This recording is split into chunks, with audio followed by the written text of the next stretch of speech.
What's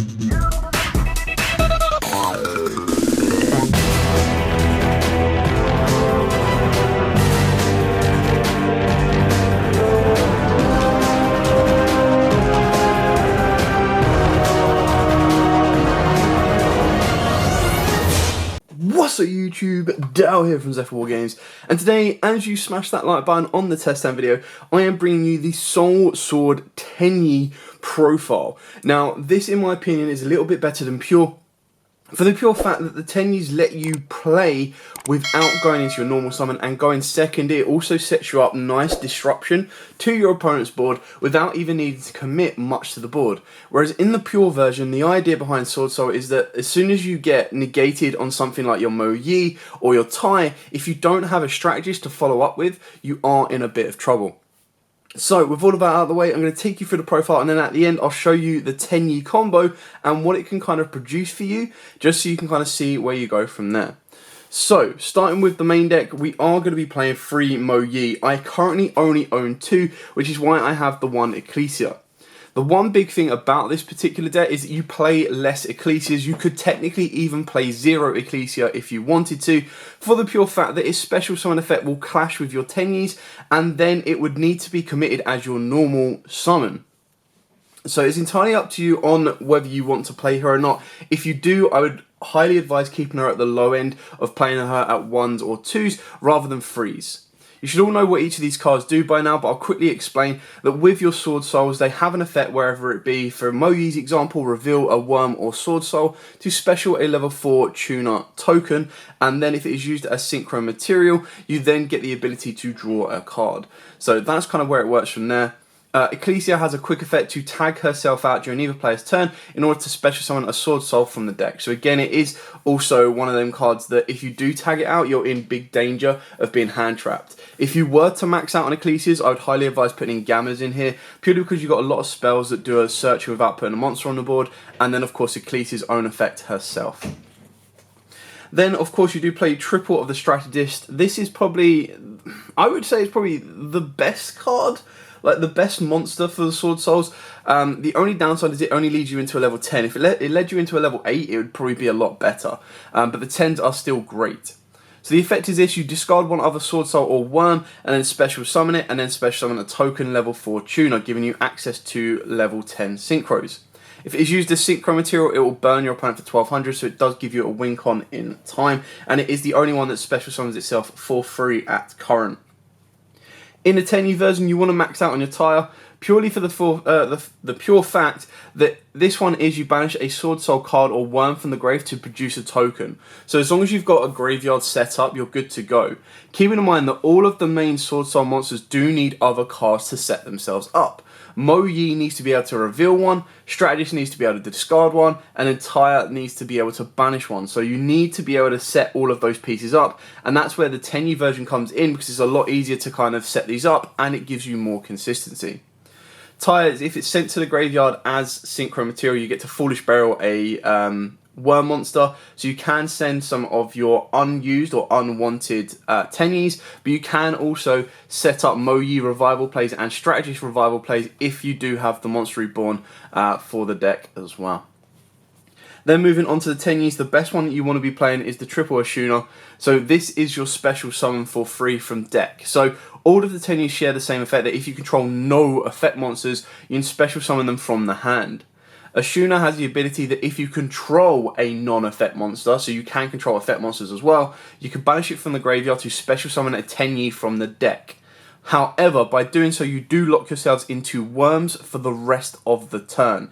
This is the one downside of this particular version, is it means you can't go into Destroy Phoenix Enforcer, you can't go into Baroness de Fleur, but saying that, straight away, by not having access to those cards, you cut yourself out like $200 worth, which is madly good in my opinion, because the end board can be just as good, if not a little bit better, with what it can produce. So Ashuna is your Mac Daddy go-to, and then what Ashuna is going to be summoning 9 out of 10 is going to be your Adhara, or you can bring out your Vishuddha. Now, the idea behind this, and I'll show you in the combo, is that off of Vishuna, you're going to be able to banish to give you an Adhara, but you should also have access to a Vishuddha in one way or another, and this is going to give you a level 8 Synchro, whether it be your General to search, or whether it be your Baxia to set up a Chao Feng no-light monsters to your opponent.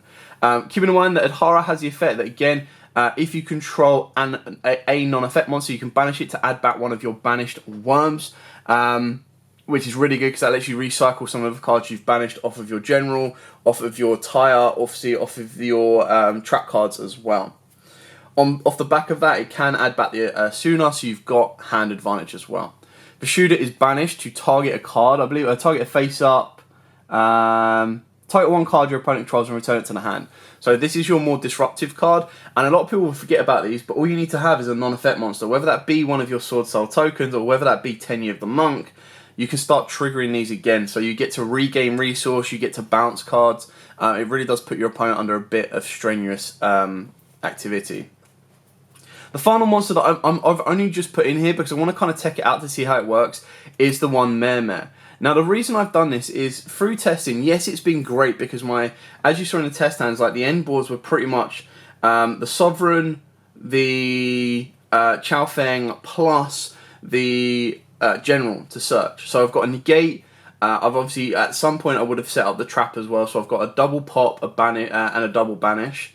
But with this is kind of the play you make off of Yazi. Now Yazi can make any other play you want to because it can let you bring out any worm. But I kind of thought with the idea of Mermer that if I can destroy my Yazi, bring out Mermer, and then when it happens you get to spawn tokens. Now yes, that's not the greatest of things, but the tokens are level 4s. So just being able to get down a SwordSoul, if your opponent does Imperm it, if your opponent does Veiler it, or anything like that, you still have tokens that can be made and played with.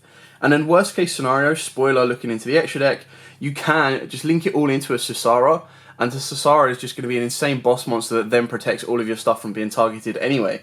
So yeah, that is kind of something that I'm checking out and trialing out. I'll see how it works. This wasn't a part of the test hands, but I wanted to kind of see how it was because I think going second, it could be a really, really good card. Moving on to the spells, we've got Triple Emergence. So this card is add a SwordSoul monster from your deck to your hand, or if you try a Synchro, you can add a worm. So another card you could tech in place of Mermer is, I believe it's Arch Nemesis Protoss. Because Arch Nemesis Protoss is a worm, so if you control a Synchro, you get to add any worm you want. And by doing so, you'll have different attributes because of your Tenyis, you've got your Earth, you've got your Dark, you've got the Light. For your SwordSouls, you've got Fire, Wind, and Water.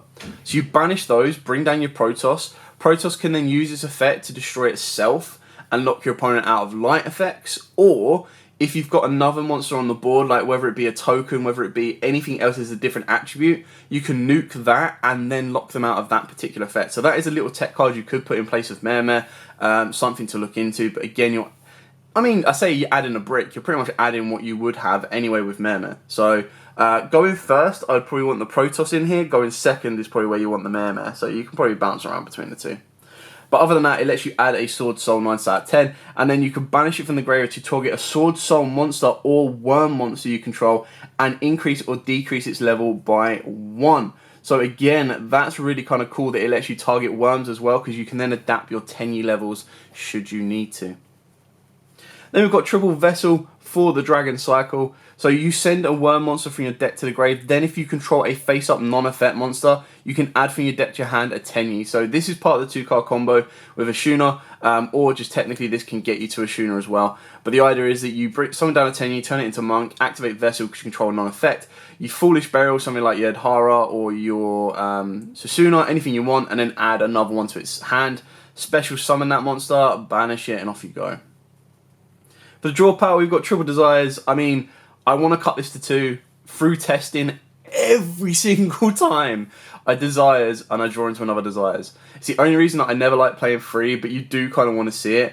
And the reason this is, again, so good in this version is because you're going into Tenyis and you're locking yourself into worms, ending on your Sovereign is an absolute boss move after you've used Desires, because then it becomes a 4k beta and your opponent's monsters are already losing a K. And it's the little details like that your opponent sometimes forgets that end up winning you the game.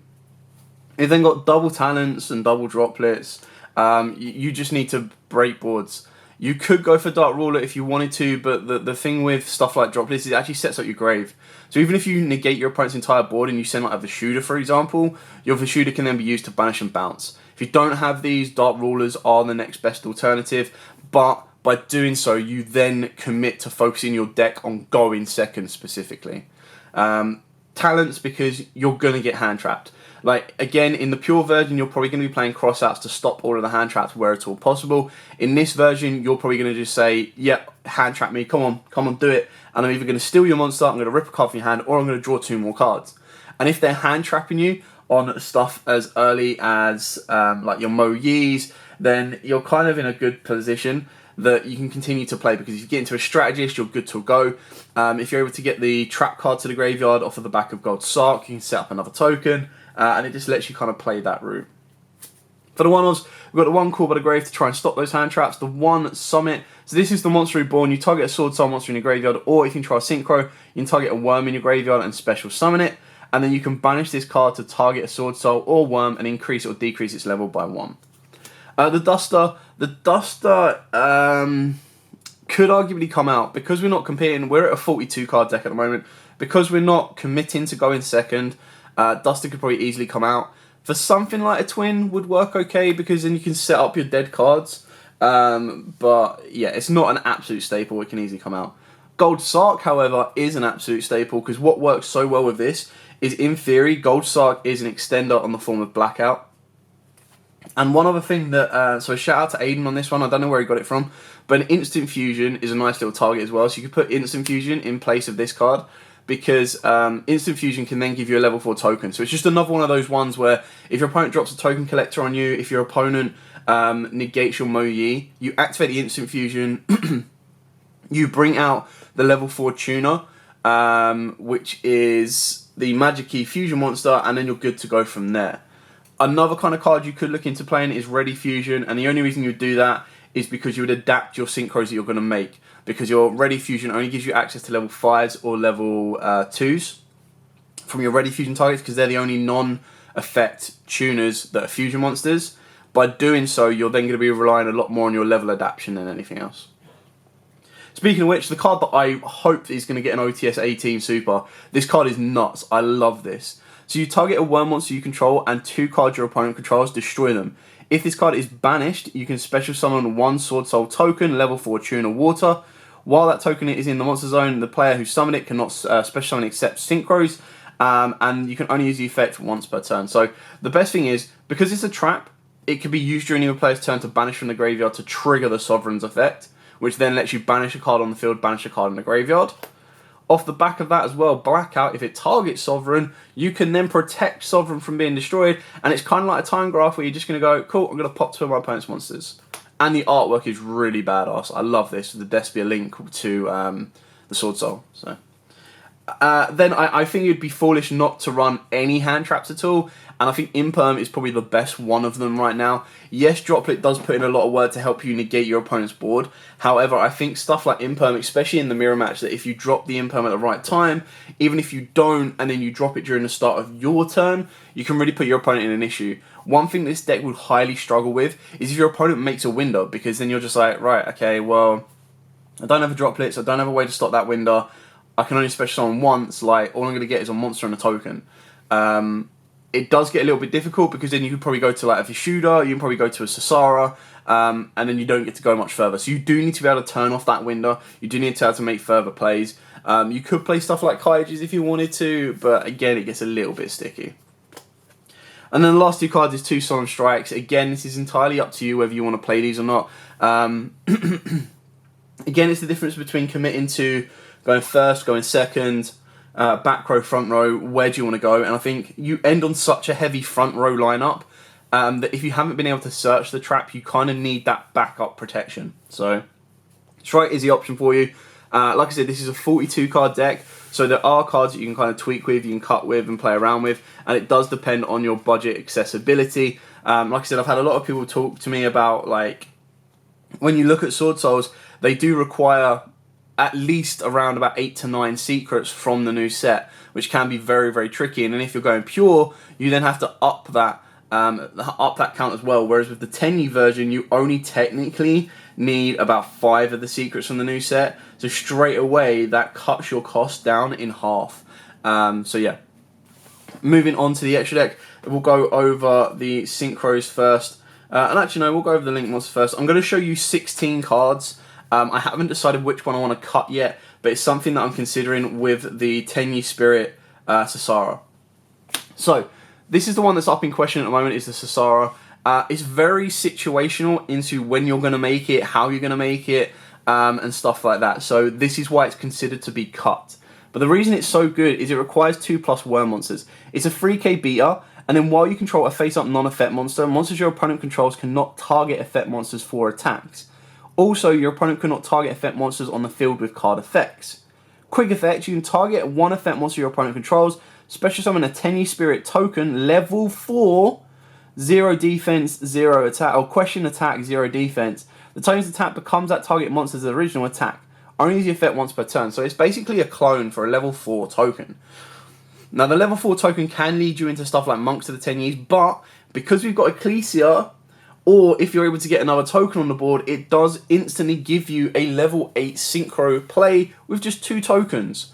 So it's a little bit specific, which is why this card is up in question, but it's also a considerance off of the back of Shaman. Now again, Shaman is a card that I don't really find myself playing, or don't really find myself going into. However, there has been the odd occasions where it's come up.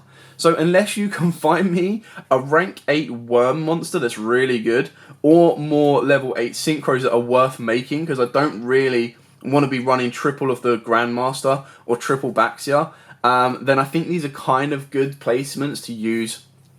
The Shaman locks you into Tenyi monster effects for the rest of the turn from the extra deck. So that can really stump you, but that's the idea, is that you want to bring out all of your monsters first, use their effects to do the search and everything else, and then go into something like the Shaman, and the reason you'd go into that is to climb up into your Sasara. The most important one is Double Monk of the Tenyi. Another card you could play instead of the Sasara is the Berserker, just to get a 3k vanilla boss monster on board. Double Monk, this is the most important one because you're going to be linking into this one 100 times out of 10, because you're going to be making this with your Tenyi monster, and then your Tenyi monster is then going to be able to trigger and start doing effects in the grave. Moving on to the Synchros, working from lower levels up, we've got the one Yazi. More ideal going second than it is going first, so I wouldn't really put huge reliance on this, which is why this one is only at 1. We've then got ourselves one Omega. Again, you're probably rarely going to make this because you're locking yourself into worms. If you do put the Gamma package in, you'll probably make it a little bit more consistently, but it's still a good option to make as a level 8 because you can recycle your Banished as well. The one Dragite, because once you put Mo Yi in the graveyard, Dragite is becoming your Spell and Trap Negate, which is really kind of cool. The one Berserker Tenyi, because when you lock yourself into worms, sometimes you don't want to end your board on 2 Grandmasters. You probably want to go with a Berserker, a Grandmaster, and then a Chao Feng. 2 of the Grandmasters, you can play 3 if you want to, but I think 2 is more than enough. This one's got the ability that when it is synchroed, you get to search a SwordSoul monster, a SwordSoul card, and then it has the quick effect to banish the SwordSoul card or worm from the hand or grave, target an effect monster on the field, and negate its effects until the end of the turn. So, quick effect imperm. We've then got Double Baxia. God, I love this card so much. Good old Yang Zing days. So this is not a once per turn, which is why it's nuts. It's better going second, but it does set you up going first plays. So when it is synchro summoned, you can target cards on the field up to number of different original attributes of the worm types used for its synchro summon. It doesn't rely on Yang Zings, people.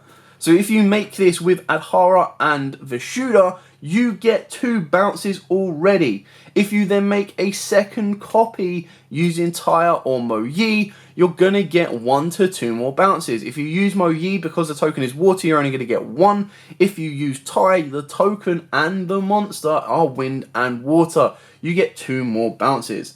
That's not what makes it just as good. So what makes it just as good is you can target 1 card you control and 1 level 4 or lower monster in your graveyard. Destroy that card on the field, and if you do, special summon that other monster from the graveyard. Again, no point on this card did it say once per turn, or a hard once per turn. So if you summon a second Baxia, you do it all again. But the reason this works so well is because you, off of the back of the Tenyi version, If you have Foolish Burial a worm, because that's what Vessel does, you're then able to bring back that particular monster. So if you're not going to go for your Chow Feng play, you actually have the ability of using your your Baxia to then bring back one of the worms that you sent. So if you sent something like a tie, which is what's going to be more consistent, you can then make another level 8. And then off of the back of the tie, if you're able to set up additional plays to get back a level 1, you can still make your Chow Feng. Speaking of Chow Feng, boom. Why do we play this? Well, because we basically say no to Drytron and no to any light deck. The idea behind this particular combo is, off of the Baxia, you do bring back your Adhara, meaning you get instant access to the level 9. Now, Chow Feng specifically only locks your opponent out of attributes because of Yangzing monsters you have used. So that is where Baxia comes into play, because you are going to lock your opponent out of lights. If you need to lock your opponent out of darks, you do have the option to go through your Yazi. It will require a little bit more work and effort to do so, but that then comes down to what you're facing and how bad you need to do that. So Chow Feng has a lot of effects, but it basically says that when this card is Synchro Summon, when this Synchro Summon card is on the field, your opponent cannot activate effects of monsters with the same original attributes as the Yangzing monsters used for its Synchro Summon. When this Synchro Summon card is destroyed by battle or card effect and sent to the graveyard, you add a tuner monster from your deck to your hand. Once per turn, when a monster or monsters your opponent controls is destroyed by battle or card effect, so even off of your blackout, which is mad, you can special summon a worm tuner monster from your deck in defense position, whose original attribute matches the original attribute of one of those destroyed monsters. Now the issue is, not tuner, a worm type monster. So the best thing about that is your worm monsters that you cover pretty much everything. Because it doesn't say that it needs to be a specific level, it doesn't say that it needs to be a specific type, you have access to waters for Mermere and Mo Yi, darks for fish shooters, lights for Ashunas, winds for ties, fires for strategists, and then of course you've got Earth for Adhara. You cover everything you need. Then moving on to the boss cards, we've got the one Ruddy Rose. Again, because it's not a worm, it's going to be very specific to make it. But this one basically just goes, cool, get rid of the graveyard. The best thing about that is if it's Synchro Summoned, you banish all cards from the graveyards. Then if this card was Synchro Summoned using Black Rose, blah, blah, blah. But what that does, sets up your Mac Daddy. Because the dog clearly is scared of Mac Daddy, I'm just saying. This guy's nuts. I love this card. So for each banished card, this card gains 100 attack and defense. It's got 3k base, 3k defense. Any monster your opponent and your monsters your opponent controls lose 100 attack and defense. If this card would be destroyed by card effect, you can banish one card from the graveyard instead.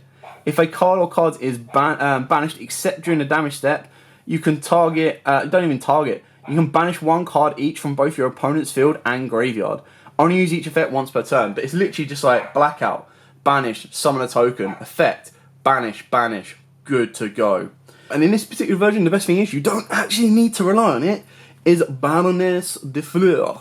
So this card is, once per turn, you can target one card on the field and destroy it. Once while this face-up card is on the field. So you need to get rid of it to bring it back to then do that again. So it's very, very restrictive. When a card or effect is activated, quick effect, you can negate the activation, and if you do, destroy it. You can only use the effect once per turn, and then once per turn during the standby phase, you can target one level 9 or lower monster in your graveyard, return this card to the extra deck, and if you do, special summon it. So it gives itself the ability to recycle it. It is very high right now. I wouldn't go out of my way to buy it for the Tenyi version. If you're playing pure, Dog agrees. If you're playing pure, then of course you might need to struggle to get it, but ultimately in this version I wouldn't worry about it. So if you want to play the Sasara as your additional boss monster, you can yeet this out. It's entirely up to you, and it really depends on your particular playstyle and where you want to go from here. Right, so that is it for the profile. I'm now going to show you a very, very simple 2-card combo. So you're going to start off with your Ashuna and your Vessel. Now, ultimately, you can replace the Vessel for an additional Tenyi, which still gives you your plays. So it doesn't give you as much, but it still gives you the roots you need. Off of the back of this, Ashuna is going to special summon itself because you control no effect monsters. You're then going to turn your Ashuna into your Monk of the Tenyi. Off of this, while you control a non-effect monster, you're going to activate Vessel, and Vessel you're going to be able to add to yourself a Vishuda. This is where it starts to adapt because of using Vessel's effect, is if you want to go a little bit further and you want to unlock more of your board, you go down with a tie. So send the tie off of the Vessel and then add in your Vishuda. Special your Vishuda because you control no effect monsters, which is really important not to use the Ashuna's effect before that, because if you do so, you're then going to have an effect monster on the board and you can't summon down Vishuda. Then use the Ashuna's effect to banish it to special summon from your deck and add Hara. Straight away, 1 + 7 = 8. This gives you instant access without using the Sword Souls to your Grandmaster if you want to, and if you don't, you go for your Baxia. Now, if you're looking to lock your opponent out of using light monster effects, this is where Baxia's effect comes into play. You use it to pop the monk and you bring back your Adhara. If you don't want to be going into a Chalfeng because you're not fearful of Nibiru or light effects, then what Baxia can actually do is Baxia can pop the Tenyi and bring back your Tai. By doing this, Tai then has the ability to banish the monk from the graveyard to then set itself up a token. It's at this point that you want to add or activate the Adhara to add back the Asuna back to the hand, because then you've got a worm in the hand to set up Strategist. You then sync these two together using Tai and of course the token to go into your general.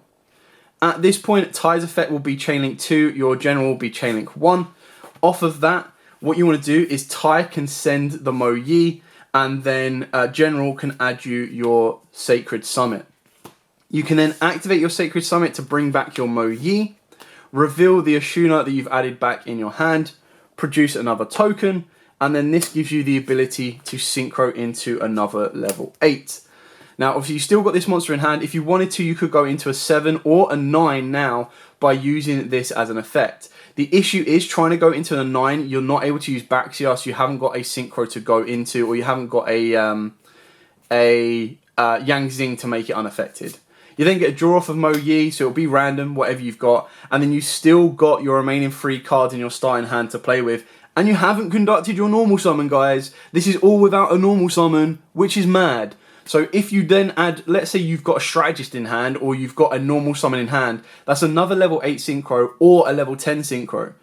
The other way that this adapts is you take it all the way back, and when you bring back the Adhara, what you do is you very simply sync your Baxia and your Adhara, and go into your Chalfeng. Chalfeng then means your opponent cannot activate light effects, and you still have all of your cards to play around with, -1 because you haven't got a draw off of a Mo Yi. And that's where your normal summon comes into play and everything else. Like, this is nuts. You just saw that out of no normal summon at all, and just 2 Tenyi monsters, I ended up getting 3 synchros on the board and still had my normal summon or Strategist to make my plays, which is bonkers. So, I hope you like this. I hope it's given you an idea, and I hope it's kind of shown you the light of why Tenyis do have a lot of superior edge to the pure version. For now, anyway. Someone might adapt it. Someone might find an alternative route that can make it a little bit better for pure. But the fact is, number 1, it's cheaper. Number 2, it's more consistent. Number 3, it lets you play through interruptions. Anyway, thank you so much for watching. Don't forget to like, comment, subscribe, share. Till next time, guys, as absolutely always, stay safe, and of course, happy dueling.